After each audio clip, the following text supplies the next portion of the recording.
আমি সেই সমস্ত শাশুড়িদেরকে একটা প্রশ্ন করতে চাই, যারা শুধু বলে, ইস রে, বিয়ের পর আমার ছেলেটাকে বউ পুরো কবজা করে নিয়েছে, বিয়ের পর আমার ছেলেটা পর হয়ে গেল।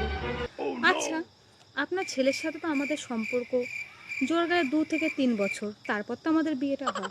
আর আপনি তো নিজের ছেলেকে এই 26টা 27টা বছর ধরে মানুষ করলেন।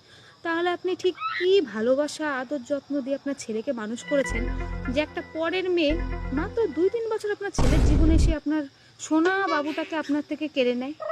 আপনি পরের মেয়েকে দোষ দেওয়ার আগে নিজের ভালোবাসার উপর প্রশ্ন করুন, যে হয়তো নিশ্চয়ই আপনার ভালোবাসার কোনো কমতি ছিল, সেই জন্য পরের মেয়ে এসে মাত্র এই অল্প কয়েকদিনে আপনার 26-27 বছরের ভালোবাসা ভুলিয়ে দিয়ে আপনার সোনা বাবুটাকে, আদরের বাবুটাকে কেড়ে নিয়েছে। কি হবে সংসার